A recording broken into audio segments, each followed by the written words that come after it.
السلام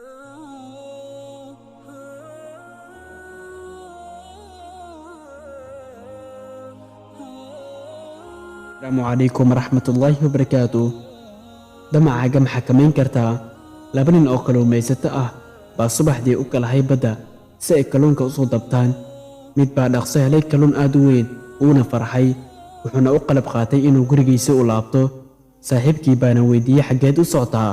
jawaabay, guriga, waxaan helay kalluun aad u weyn oo nagu filan, marka waxaan u laabanayaa gurigaygii. saaxiibkiina wuxuu ku yidhi, sug aad heshid kuwo kale oo badan oo isaga oo kale ah. isna wuxuu ku yidhi, oo maxaan ka rabaa?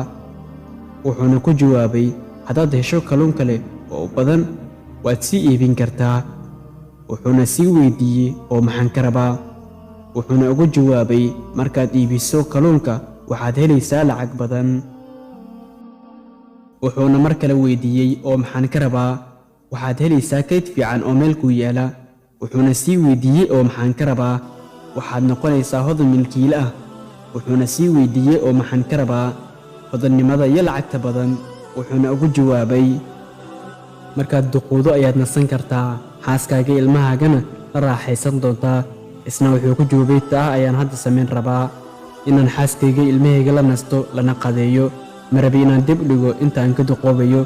haddaba qanaacadu waa raaxo, kalsooni, xasilooni, in laga faa'iidaysto inta Rabbi ku siiyey ee gacantaada ku jirtana laguna dadaalo in isaga loo mahadceliyo mar waliba.